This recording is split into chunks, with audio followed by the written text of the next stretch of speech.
गर्मी में बंगले वाली बहू का फ्रिज वर्सेस झोपड़ी का मटके वाला ठंडी रसोई। मम्मी बहुत गर्मी लग रही है, कुछ ठंडा मिलेगा क्या? हाँ भाभी, अगर कुछ ठंडा मिल जाए तो थोड़ी ठंडक मिले, बहुत गर्मी लग रही है। कुछ ठंडा खाना है? अरे आप भूल गए क्या, हमारी रसोई में फ्रिज है ना, मैंने पहले ही उसमें बर्फ जमने के लिए रखी थी। अब यही ठंडी बर्फ आप लोगों के लिए कोल्ड ड्रिंक में डाल कर लाती हूँ। इतना कहकर निकिता अपनी रसोई में आती है और अपने फ्रिज में से जमी हुई बर्फ और कोल्ड ड्रिंक की बोतल निकालती है। गिलासों में कोल्ड ड्रिंक और बर्फ डालती है और बालकनी में आकर अपने परिवार को कोल्ड ड्रिंक देती है। वाह मम्मी, ये बहुत ठंडा है, मजा आ गया। परिवार के साथ गर्मी में बालकनी में बैठकर ठंडी ठंडी कोल्ड ड्रिंक पीने का मजा ही कुछ और है।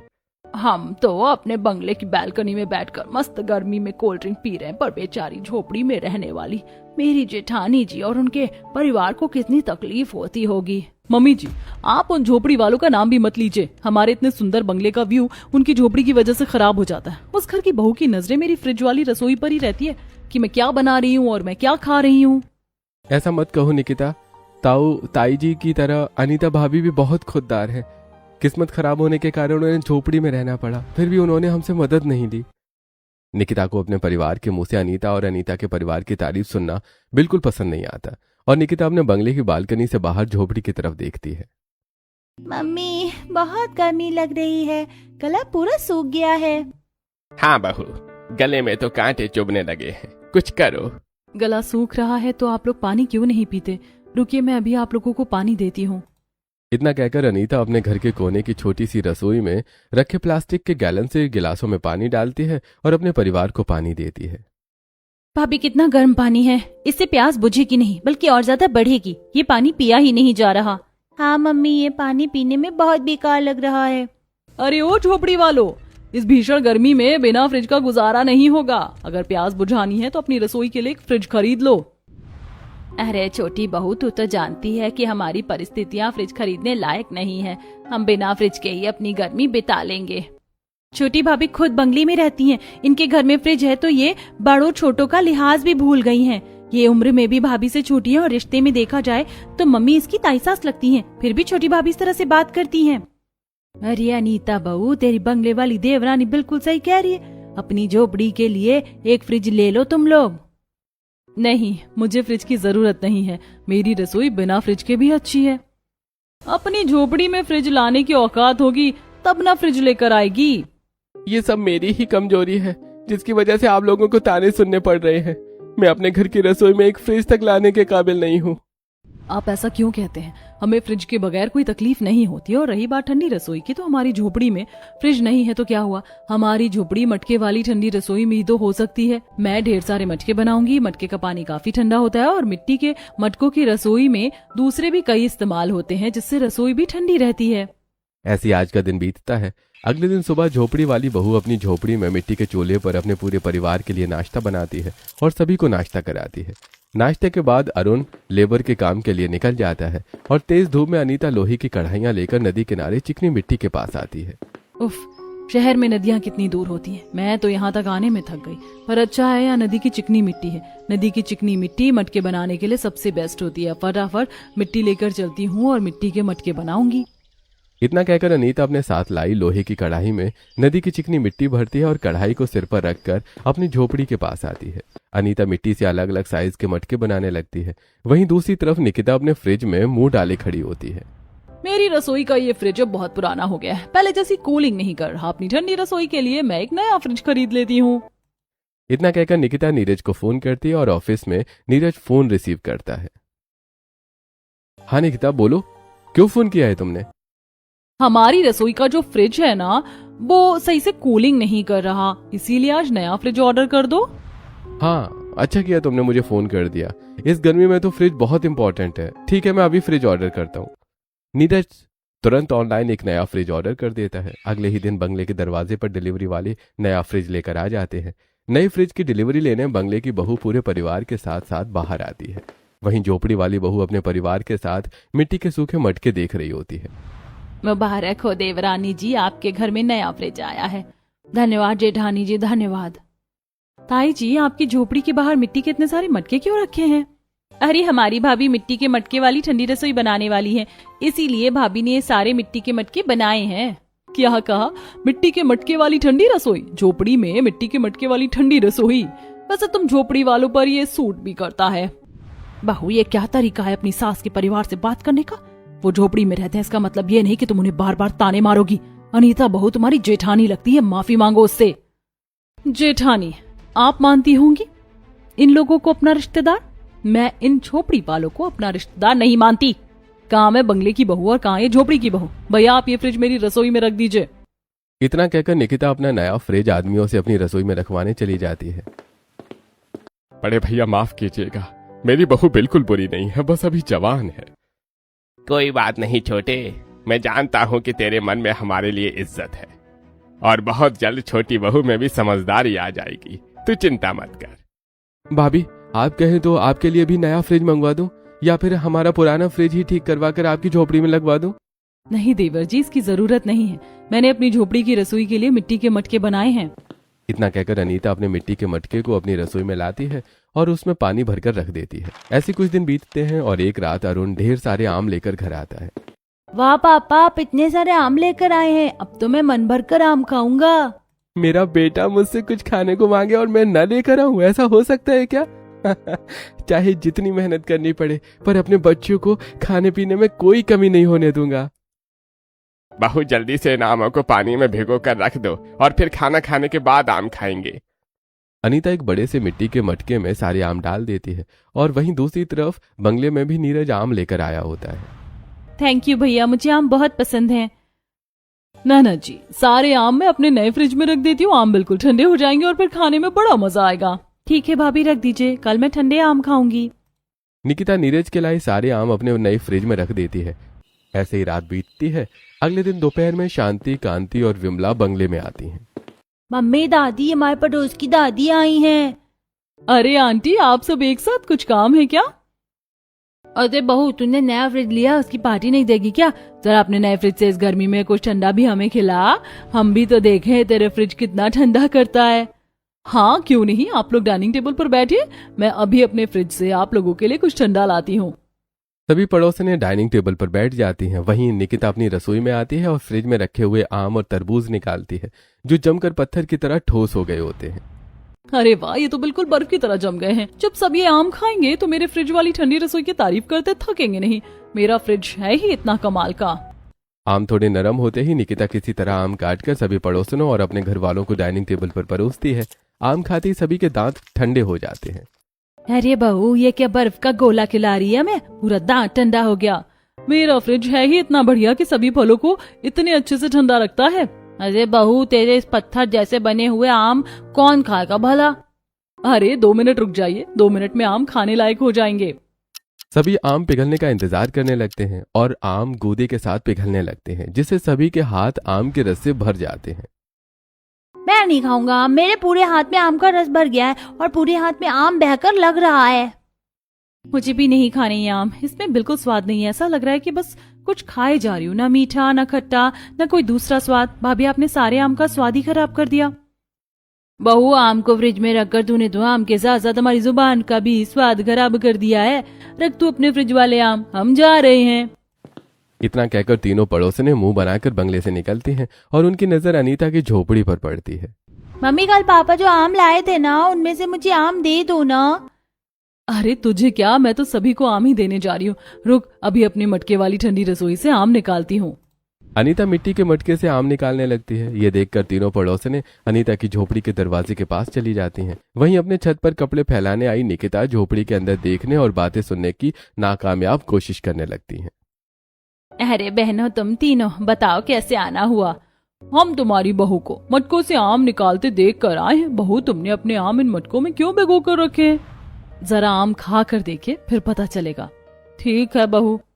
अनीता मटके में भिगोए हुए आम निकालती है और काट कर अपने सभी पड़ोसियों और घर वालों को परोसती है और सभी रसीले और ठंडे आम खाते हैं। अब पता चला आंटी, भाभी ने मटकों में आम क्यों भिगोए थे। अरे ये आम तो खाने में बड़े टेस्टी लग रहे हैं और ठंडे भी हैं। उस बंगले वाली बहू की फ्रिज से बहुत बढ़िया है। मटकों में पानी बहुत ठंडा होता है, इसीलिए मैंने मटकों में आम भिगोकर रख दिए थे। इससे ये आम हल्के ठंडे हो गए हैं और इनमें मिलाए केमिकल का असर भी कम हो गया है। अरे बहू, सच में तेरी पड़ोसन की मटके वाली ठंडी रसोई बहुत मस्त है। अच्छा बहू, हम चलते हैं। तीनों पड़ोसन ने अनीता की मिट्टी वाली ठंडी रसोई की तारीफें करते हुए झोपड़ी में से निकलती हैं और अपने घर चली जाती हैं। आखिर इस झोपड़ी वाली बहू ने लोगों को ऐसा क्या खिलाया जो ये लोग इतने खुश हो गए? ऐसे कुछ दिन बीतते हैं और एक शाम नीरज ऑफिस से आते हुए अलग अलग फ्लेवर्स की आइसक्रीम लेकर आता है। वाह भैया, आपने तो तरह तरह की आइसक्रीम लाई है। आज तो मैं मन भरकर आइसक्रीम खाऊंगी। अरे तू इतनी आइसक्रीम क्यों लेकर आया है? अगर इसे गमले भरकर ही आइसक्रीम दे देगा ना तो एक दिन में ये खाकर खत्म कर देगी। तुझे थोड़ी सी आइसक्रीम लेकर आनी चाहिए थी।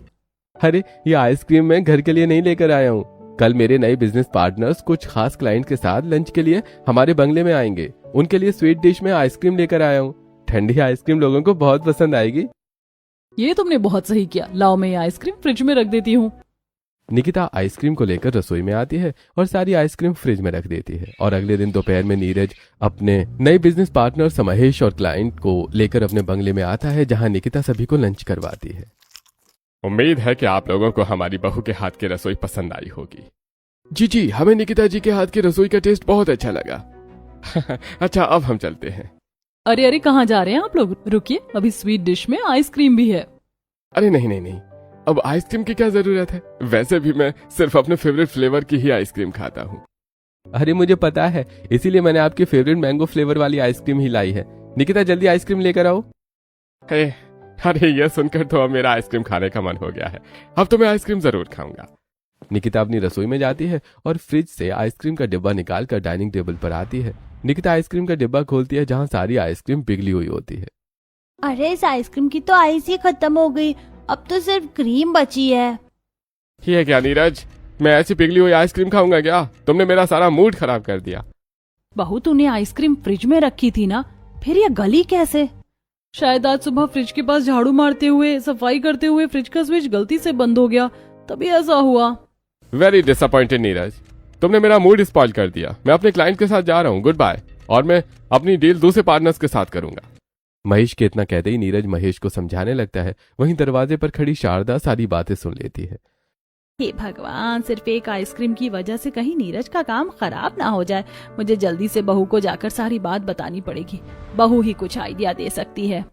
शारदा भागते हुए अपनी झोपड़ी में आती है और सारी बात अपनी बहू को बताती है। मम्मी जी, ननद जी, आप दोनों जाकर देवर जी से कहिए कि अपने क्लाइंट और बिजनेस पार्टनर को थोड़ी देर और रोक कर रखें। मैं अभी अपने मटकों में ठंडी मैंगो आइसक्रीम बनाकर लेकर आती हूँ। शारदा और प्रीति बंगले में आकर नीरज से महेश और बाकी क्लाइंट्स को बिठाए रखने के लिए कहती है। वहीं दूसरी तरफ अनीता अपने दही के मटके से दही की ठंडी मलाई निकालती है और उसमें अपने मटके में रखे ठंडे आम निकालकर छोटे छोटे मटकों में घर की बनी ठंडी आइसक्रीम भरकर बंगले में आती है। हटिए आप लोग, इससे ज्यादा हमसे इंतजार नहीं होता। हमारा टाइम बहुत इंपॉर्टेंट है। सॉरी, आप सबका टाइम वेस्ट हुआ। ये लीजिए, मेरे मटके वाली ठंडी रसोई में तैयार आपकी फेवरेट मैंगो फ्लेवर की आइसक्रीम। महेश जी, एक बार आप ये आइसक्रीम ट्राई करिए, आपको बहुत पसंद आएगी। और देखिए, छोटे छोटे मिट्टी के मटकों में है, नो हार्मफुल प्लास्टिक टच। वैसे देखने में तो ठीक लग रही है, लाओ ट्राई करके देखते हैं। अनीता महेश, क्लाइंट्स और पूरे परिवार को अपने मटकों की ठंडी आइसक्रीम देती है और निकिता कोने में मुंह बनाकर खड़ी हो जाती है। अरे वाह, ये आइसक्रीम तो रियल मैंगो जैसी है और बहुत टेस्टी है। और न ज्यादा ठंडी है न ज्यादा गर्म। मुझे ये आइसक्रीम बहुत पसंद आई। सॉरी नीरज, मुझसे गलती हो गई। मैंगो आइसक्रीम मेरी कमजोरी है। अब जब उसका मन बन जाए और न मिले तो मैं अपनी जिद पर अड़ जाता हूँ। अब से मैं सिर्फ तुम्हारे साथ ही डील करूंगा। और हाँ, आइसक्रीम के लिए बहुत बहुत धन्यवाद। अरे महेश जी, आप हमारे घर से खुश होकर जा रहे हैं, यही मेरे लिए बड़ी बात है। डील वगैरह तो होती रहेगी। और आपने मटकों में बहुत अच्छी आइसक्रीम बनाई है। I loved it. मुझे फिर कभी मन किया ना तो मैं आपकी मटकों वाली आइसक्रीम ठंडी वाली खाने जरूर आऊंगा। जी जरूर, जब आपका मन करे तब आइएगा। महेश अपने क्लाइंट के साथ खुशी खुशी वापस चला जाता है। वहीं ये सब देखकर निकिता का मुंह बन जाता है। भाभी, आपकी मटके वाली ठंडी रसोई की आइसक्रीम एक नंबर थी। थैंक यू भाभी, आपने सही मौके पर मेरी इज्जत बचा ली और डील भी। देवर जी, परिवार में थैंक यू या सॉरी नहीं होता है। आप लोग आइसक्रीम के मजे लीजिए, मैं चलती हूँ। देखा निकिता बहू, जिस जेठानी को तो हमेशा झोपड़ी वाली कहती है, उसकी मटकों वाली ठंडी रसोई ने आज तेरे पति की इज्जत और डील बचाई है। ये उसका लक है कि मुझसे गलती से फ्रिज बंद हुआ था, वरना ये नौबत नहीं आती। निकिता अपने अकड़ में अनीता के सामने नहीं झुकती है। वहीं पूरे परिवार को अनीता की मटकों वाली ठंडी रसोई की आइसक्रीम भा जाती है और अब सभी अनीता की झोपड़ी में आकर अनीता की मटकों वाली ठंडी रसोई की आइसक्रीम खाते हैं। ऐसे कुछ दिन बीतते हैं और एक दिन प्रीति, कनिका, विशाल और विकास बंगले में लॉन में दोपहर की तेज धूप में क्रिकेट खेल रहे होते हैं। चल विकास, इस बार विशाल को आउट करना है। बुआ देखते जाओ इस बार मैं कितनी अच्छी शॉट मारता हूँ, आउट नहीं होऊंगा मैं। यार रुक जाओ तुम लोग, बहुत प्यास लगी है मुझे। तो फिर चलो मम्मी के मटके का ठंडा पानी पीते, बड़ा मजा आएगा मटके का पानी पीकर। विशाल, विकास, प्रीति और कनिका अनीता की झोपड़ी के दरवाजे पर आते हैं। क्या हुआ, बन गए तुम चारों क्रिकेटर? यह अभी और बचा है। भाभी अभी और बचा है, आप जल्दी पानी पिलाओ, बहुत प्यास लग रही है। अनीता गीली बालू में गीले कपड़े से लपटे हुए मटके से ठंडा पानी निकालती है और चारों को मटके का ठंडा पानी देती है। वहीं अपनी छत पर खड़ी निकिता विकास और कनिका को अनीता के हाथों से पानी लेते हुए देखती है। विकास, कनिका, क्या कर रहे हो तुम लोग वहाँ? पानी पी रहा हूँ मम्मी। क्यों? तुझे मैं घर में पानी नहीं देती हूँ जो तू दूसरों के घर जाकर पानी पीता है? तुम दोनों बंगले में आकर पानी पियो और उन झोपड़ी वालों के साथ खेलने की जरूरत नहीं है। चलो अभी बंगले में आओ। निकिता की डांट सुनकर विकास और कनिका बिना मटके का पानी पिए गिलास अनीता को वापस देते हैं और बंगले में चले आते हैं, जहां निकिता दोनों को फ्रिज का ठंडा पानी पिलाती है। खबरदार, जो तुम दोनों उनकी झोपड़ी में गए तो मेरे फ्रिज का पानी पियो, देखो कितना ठंडा है। कनिका और विकास फ्रिज का ठंडा पानी पीते हैं। ऐसे ही आज का दिन बीतता है। अगले दिन कनिका और विकास दोनों को तेज खांसी और गले में दर्द होने लगता है। पूरा परिवार उनके कमरे में आता है। अरे इतनी गर्मी में तुम दोनों को खांसी और गले में दर्द कैसे हो सकता है? रुको मैं डॉक्टर को बुलाती हूँ। अश्विनी डॉक्टर विराज को बुलाती है। डॉक्टर को आता देखकर झोपड़ी वाली बहू और पूरा परिवार भी डॉक्टर के पीछे पीछे बंगले में आते हैं, जहां डॉक्टर कनिका और विकास का चेकअप करते हैं। क्या आप दोनों ने तेज धूप से आने के बाद ठंडा पानी पिया था? हाँ, कल धूप में खेलने के बाद हमने फ्रिज का ठंडा पानी पिया था।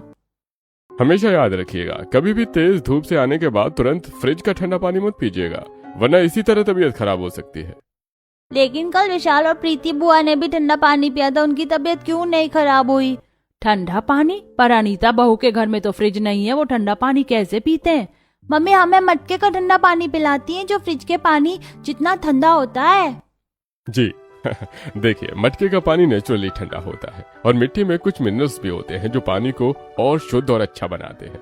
इस वजह से मटके के ठंडे पानी से लोग आसानी से बीमार नहीं होते। अच्छा, मैंने दवाइयाँ लिख दी हैं, 2 दिनों में तबीयत ठीक हो जाएगी। इतना कहकर डॉक्टर विराज बंगले से चला जाता है। ऐसे कुछ दिन बीतते हैं और एक दोपहर अपनी झोपड़ी में अनीता रसोई में अपने मटकों के बीच बैठी होती है, जहां कनिका और विकास भी होते हैं। पापा जी, मम्मी जी, आज आप लोगों के लिए दोपहर के खाने में क्या बनाऊं? बहू, अब गर्मी बहुत बढ़ गई है, कुछ ऐसा बना जिसे बनाने में तुझे भी परेशानी ना हो और हमें भी खाकर परेशानी ना हो। समझ गई पापा जी, मैं अपने मटकों वाली ठंडी रसोई में मटके में ठंडे तासीर की रसोई बनाऊंगी, जिससे आप लोगों को कोई दिक्कत नहीं होगी और मुझे भी गर्मी से परेशानी नहीं होगी। अनीता मटके में चावल पकने के लिए रख देती है और दूसरी तरफ मटकों में छाछ बनाने लगती है। और चावल के बाद अनीता मिट्टी के मटके में पानी रखकर ऊपर एक सूती कपड़ा बांधती है और इडली बनाने लगती है। भाभी, आप ये क्या कर रही हैं? चावल, छाछ, इडली दोपहर के खाने में ये सब क्यों बना रही हैं? नंद जी, चावल, दही, इडली और छाछ की तासीर ठंडी होती है। गर्मी में ये बच्चों और बुजुर्गों के लिए भी अच्छे रहते हैं और इन्हें बनाने में ज्यादा देर चूल्हा भी नहीं जलाना पड़ता है। वाह भाभी, आप तो बड़ी स्मार्ट हैं। अच्छा, अब मैं चलती हूँ। निकिता भाभी बाहर बार बार कॉल कर रही हैं, उन्हें पता चल गया कि मैं यहाँ आई हूँ तो नाराज हो जाएंगी। इतना कहकर कनिका और विकास झोपड़ी से निकलते हैं और अपने बंगले में डाइनिंग टेबल पर आकर बैठ जाते हैं। वहीं पसीने से लथपथ निकिता रसोई में आर्टिफिशियल पैकेट फूड से खाना बना रही होती है और रसोई से खाना लाकर डाइनिंग टेबल पर रख रही होती है। निकिता, तुम्हें रेडीमेड चीजों से खाना बनाना रहता है, फिर भी तुम पसीने से ऐसे भीगी हुई हो जैसे कितनी मेहनत से खाना बनाया हो। रेडीमेड चीज होती है तो क्या हुआ, बनाना तो पड़ता है ना। सच बताऊं तो मुझे गर्मी में ये पैकेट फूड बहुत परेशान करते हैं और अब निकिता बहू को गर्मी में हम परेशान भी नहीं करना चाहते, इसलिए पैकेट फूड खा लेते हैं। मैं तो अनीता बहू के बारे में सोच रही हूँ। बेचारी इस तेज गर्मी में अपनी छोटी सी झोपड़ी में मिट्टी के चूल्हे के सामने न जाने कैसे काम करती होगी। वो तो अपनी रसोई में आलू की तरह उबल जाती होगी। खैर मुझे क्या, मेरे घर में तो सारी सुविधाएं हैं, 2 मिनट में सारी गर्मी छूमंतर हो जाती है। भाभी, बड़ी भाभी की चिंता करने की कोई जरूरत नहीं है, उन्हें रसोई में आपकी जितनी गर्मी बर्दाश्त नहीं करनी पड़ती है।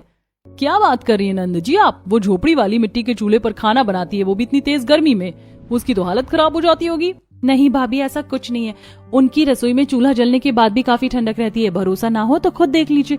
और वो ऐसा खाना बनाती हैं जिसे खाकर शरीर को ठंडक मिलती है। अरे तब तो मैं जा रहा हूँ अनीता बहू के हाथों का खाना खाने। वैसे भी गर्मी में ये सब खाना खाकर मैं परेशान हो गया हूँ, कुछ नया ट्राई करता हूँ। हेमंत के पीछे अश्विनी, विकास और कनिका भी बंगले से निकलते हैं और अनीता की झोपड़ी में चले आते हैं। वहीं निकिता चुपके से झोपड़ी के दरवाजे के पास छुपकर ये सब देख रही होती है। आइए देवर जी, अपनी गरीब भाभी की झोपड़ी में कैसे आना हुआ? भाभी, आपके बहू के मटके वाली ठंडी रसोई हमें यहीं खींच लाई। कनिका बता रही थी कि बहू ने ठंडी तासीर का खाना बनाया है, तो हमने सोचा आज का लंच यहीं किया जाए। बहुत सही सोचा है चाचा जी आपने। बैठिए, मैं भी आप लोगों को खाना परोसती हूँ। अनीता अपने मटके वाली ठंडी रसोई में सभी को दही, चावल, इडली और छाछ परोसती है। दही, इडली और छाछ तो निकिता भी कभी कभी देती है, पर वो मार्केट के पैकेट फूड से बनती हैं। लेकिन आज आपके मटकों की ठंडी रसोई में बने इस घर के खाने का स्वाद ही कुछ और है। मेरे घर वाले भी कमाल है, मेरी तारीफ करने की बजाय इस झोपड़ी वाली बहू की तारीफ कर रहे हैं। लेकिन मैं इसे सबकी फेवरेट बनने नहीं दूंगी। ऐसी कुछ दिन बीतते हैं और एक शाम इत्तेफाक से निकिता, अनीता और आसपास की कुछ पड़ोसिनें एक ही सब्जी मंडी में आई होती हैं। अरे बहन जी, 2 रुपए मुझे भी कमाने दीजिए, इससे ज्यादा मैं कम नहीं कर सकता। अरे भैया, 2 रुपए कमाओ, तुम्हें कौन मना करता है? तो क्या सिर्फ मुझी से कमाओगे? छोटी सी झोपड़ी में रहती हूँ मैं, 2 रुपए कम करके मुझे सब्जियां दे दो। अरे ये झोपड़ी वाली बहू, ये भी इसी सब्जी मंडी में आई है क्या? यही इसकी इज्जत की धज्जियां उड़ाती हूँ। अरे सब्जी वाले भैया, ये झोपड़ी वाली बहू है, दे दो इसे 2 रुपए कम में, वरना इसका पति इतना काबिल नहीं है कि इसकी रसोई में चूल्हा जले। देवरानी जी, जरा जुबान संभाल कर बात कीजिए। आपको मुझसे दिक्कत है तो मुझे जो कहना है कहिए, लेकिन मेरे पति की काबिलियत पर उंगली मत उठाइए। सच कहा तो बुरा लग गया। तेरे पति ने तेरी रसोई के लिए किया ही क्या है? मेरी रसोई तो गर्मी आते ही फ्रिज लग गया और तूने मटकों से रसोई भर ली। फिर फ्रिज खरीदने की औकात नहीं थी, इसीलिए खुद ही मटके बनाकर काम चला लिया। बस बहुत हो गया। पहले मेरे पति को नीचा दिखाया, अब मेरी मटकों वाली ठंडी रसोई का मजाक उड़ा रही है। हुनर है तभी मैंने मटकों से ठंडी रसोई बनाई है। तुमने तो बस बाजार से फ्रिज खरीदा है और उसमें कौन सा तीर मार लिया। खुद बनाती तो बात और होती। अरे तुम दोनों एक ही खानदान की बहू और इस तरह सब्जी मंडी में लड़ रही हो, क्या बात हो गई? अरे अनीता बहू, तू इतना गुस्सा क्यों कर रही है? तेरी शालीनता का तो सभी पड़ोसी उदाहरण देते हैं। गुस्सा तो आएगा ही चाची। पहले मेरे पति पर उंगली उठाई, फिर मटकों वाली रसोई का मजाक बनाया। इसका फ्रिज और बंगला अपनी जगह है, लेकिन इसका मतलब ये नहीं है कि मुझे बेइज्जत किया जाए। मैं बंगले की बहू हूँ और मेरी फ्रिज वाली रसोई तेरी मटके वाली रसोई से ज्यादा अच्छी है, तो बोलूंगी ना। अरे ऐसे कैसे पता चलेगा कि किसकी रसोई अच्छी है? ये पता करने के लिए तो एक कंपटीशन बनता है। यही मौका है। कंपटीशन में इसकी मटके वाली ठंडी रसोई की धज्जियां उड़ा दूंगी अपने फ्रिज से। हाँ, मुझे मंजूर है। मुझे किसी से कंपटीशन करने का मन तो नहीं है, पर ठीक है, हो जाए आर या पार। सब्जियां खरीद कर दोनों बहुएं अपने अपने घर चली आती हैं और बंगले वाली बहू और झोपड़ी वाली बहू अपने परिवार को कंपटीशन के बारे में बताती है। और फिर अगले दिन, आज दोपहर में ठंडे शरबत का कंपटीशन है। ऐसा करती हूँ, रसना और कुछ फ्रूट जूस बनाकर फ्रिज में रख देती हूँ और बर्फ भी जमा लेती हूँ। इससे अच्छा दोपहर के वक्त क्या होगा? निकिता बाजार से आर्टिफिशियल फलों का रस और रसना लेकर आती है और उनसे शरबत बनाकर अपने फ्रिज में रख देती है। वहीं दूसरी तरफ झोपड़ी वाली बहू, अनीता, तुम अपनी कंपटीशन में क्या बनाओगी? दोपहर का कंपटीशन ठंडे शरबत का है। मैंने अपने मटके में दही जमाया है। दही से मैं मट्ठा और लस्सी बनाऊंगी, लोगों को पसंद आएगा और इससे एनर्जी भी मिलेगी। अनीता मटके से दही से लस्सी बनाकर छोटे मटकों में भरती है और उन्हें गीली बालू में ढककर रख देती है। दोपहर होते ही विमला की छत पर सभी औरतें इकट्ठा हो जाती हैं। तो पहला कंपटीशन शरबत का है। देखते हैं बंगले वाली बहू की फ्रिज वाली रसोई या झोपड़ी वाली बहू की मटके वाली रसोई, कौन जीतता है। ये लीजिए चिल्ड रसना और फ्रूट जूस। ये क्या बहू, बाजार में मिलने वाले नकली फलों के रस से शरबत बनाया है? और ये रसना, इसमें तूने बनाया क्या है? अनीता बहू, तूने ये क्या बनाया है? मैंने घर में मटकों में लस्सी और मट्ठा बनाया है। मुझे तो मटके वाली ठंडी रसोई की ये लस्सी और मट्ठा बड़ा पसंद आया। हाँ, इससे पेट भी भरेगा और ताकत भी मिलेगी। और ये मिट्टी के मटके में घर पर बनाया हुआ है, इसमें बहू की मेहनत है, ना कि बाजार का नकली सामान। तो पहला राउंड झोपड़ी वाली बहू को मटके वाली ठंडी रसोई जीतती है। अब नेक्स्ट राउंड कल शाम के वक्त होगा। बड़ी भाभी, छोटी भाभी, ऑल द बेस्ट। कंपटीशन का पहला राउंड खत्म होता है। सभी लोग अपने अपने घर चले जाते हैं। ऐसे ही आज का दिन बीतता है और अगले दिन दोपहर में, आज शाम को कंपटीशन है। ऐसा करती हूँ, खीर बना लेती हूँ।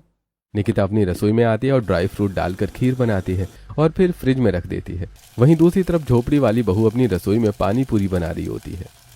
शाम के लिए पानी पूरी सबसे बढ़िया रहेगी। मैं घर के मसालों से पानी और चोखा बनाकर मटके में ठंडा कर लूंगी, जो सभी औरतों को बहुत पसंद आएगा। अनीता पानी पूरी की पूड़ियाँ बनाती है, आलू उबालकर मसाला और पानी तैयार करती है, फिर पानी को ठंडा होने के लिए मटके में रख देती है। शाम होते ही दोनों बहुएं अपनी अपनी बनाई चीजें लेकर पड़ोस के मैदान में पहुंचती हैं और सभी औरतों को परोसती हैं। मुझे तो निकिता बहू की खीर बड़ी पसंद आई। बड़ी अच्छी खीर बनाई है निकिता बहू ने। मुझे तो अनीता बहू की पानी पूरी बड़ी पसंद आई। इसने पानी पूरी के पानी को ठंडा कर दिया है, जो कुछ नया है। खीर तो गर्मा गर्म खाई जाती है, जिसे निकिता बहू ने ठंडी कर दी है। पर कंपटीशन भी तो ठंडी रसोई का है, इसीलिए भाभी ने खीर ठंडी की है। पर अनीता भाभी ने भी कुछ नया सोचा है, तो ये कंपटीशन कौन जीतेगा? ये कंपटीशन टाई है। दोनों बहुओं ने टेस्टी चीजें बनाई हैं। मैं तो कहती हूँ ये कंपटीशन यहीं खत्म करते हैं। क्या फर्क पड़ता है बंगले की बहू का फ्रिज अच्छा हो या झोपड़ी की बहू का मिट्टी का मटका? किसी को खराब क्यों कहना है? नहीं, फैसला तो होकर रहेगा। आज तो बाय लक जीत गई हो, पर कल का कंपटीशन तो मैं ही जीतूंगी। All the best. अनीता के मुस्कान भरे जवाब से निकिता मन ही मन चिढ़ जाती है। ऐसी रात बीतती है और अगली सुबह हो जाती है। आज का कंपटीशन साबित कर देगा कि फ्रिज खाने को ताजा रख सकता है। मैं अभी खाना बनाकर फ्रिज में रख देती हूँ और रात को सभी के आने पर उसे गर्म करके परोस दूंगी। निकिता तरह तरह के पकवान बनाकर फ्रिज में रखती है और परिवार के साथ शॉपिंग के लिए निकल जाती है। दूसरी ओर अनीता भी मिट्टी के चूल्हे पर खाना बनाकर मटकों में केले के पत्तों से ढककर रख देती है। तभी पूरे इलाके की बिजली चली जाती है। आज पहली बार सही समय पर बिजली गई है। अब पता चलेगा फ्रिज ज्यादा देर तक खाने को सही रखता है या मिट्टी के मटके, क्योंकि दोनों बहू ने अपना खाना बनाकर रख दिया है। शाम को निकिता अपने परिवार के साथ शॉपिंग से घर लौटती है। तब तक बिजली जा चुकी होती है। रात में सभी लोग बंगले में डाइनिंग टेबल पर बैठकर खाना खाते हैं। अनीता अपने मटकों में रखा खाना परोसती है। वहीं निकिता रसोई में फ्रिज खोलती है, लेकिन खाने से खट्टी बदबू आने लगती है। मेरे फ्रिज में रखा हुआ खाना खराब कैसे हो गया? निकिता अपना खराब हुआ खाना लेकर डाइनिंग टेबल पर लाती है। ये देखिए आप लोग, हमारी गैर हाजिरी में इस झोपड़ी वाली ने मेरे फ्रिज में रखा खाना खराब कर दिया है। मैंने तुम्हारा खाना खराब नहीं किया है। तुमने नहीं खराब किया तो फ्रिज में रखा खाना खराब कैसे हुआ? बाहू, तेरा खाना किसी ने खराब नहीं किया है। तुम लोगों के शॉपिंग मॉल से निकलते ही एरिया की बिजली चली गई थी और फिर सीधे शाम को बिजली आई। इस वजह से फ्रिज में रखा खाना खराब हुआ है। इससे साबित होता है कि फ्रिज में खाना ठीक तो रहता है, पर तभी तक जब तक फ्रिज चालू हो। फ्रिज बंद होने के कुछ घंटों बाद ही खाना खराब होना शुरू हो जाएगा। पर मटकों में रखा खाना 2 दिन तक सही रहेगा, क्योंकि तेज गर्मी में खाने से निकलने वाले पानी को मिट्टी के मटके सोख लेते हैं। चलो, किसी बहू का तो खाना बचा हुआ है, वरना अगर दोनों ने फ्रिज में खाना रखा होता तो आज हम सभी को खाना बनने तक इंतजार करना पड़ता। अनीता अपने पड़ोसियों और पूरे परिवार को डाइनिंग टेबल पर खाना परोसती है। देवरानी जी, आप भी बैठ जाइए, मैं आपकी भी थाली परोसती हूँ। मैं तो तुमसे हार गई। मेरी ही बेइज्जती करने की जगह तुम मुझे खाना खिला रही हो। आप नहीं हारी हैं और ना ही मैं जीती हूँ। अगर बिजली रहती तो आपका भी खाना बचा रहता और कंपटीशन टाई हो जाता। पर फिर भी तुम्हारे मटकों का खाना गर्मी में भी रात तक बचा रह गया। इसका मतलब तुम्हारे मटके वाली ठंडी रसोई जीतती है। ना मेरी मटके वाली ठंडी रसोई जीतती है, ना आपका फ्रिज हारा है। दोनों ही अपनी जगह पर बेहतर हैं। मटकों में खाना रखना एक तरह से मेरी मजबूरी है और फ्रिज में खाना रखना एक तरह से आपकी सुविधा। अनीता के प्यार से निकिता के मन से अनीता के प्रति नकारात्मक भावनाएं खत्म हो जाती हैं। दोनों बहुएं आपस में गले मिलती हैं और साथ बैठकर पूरे परिवार के साथ खाना खाती हैं और हंसी खुशी एक साथ अपना जीवन बिताती हैं।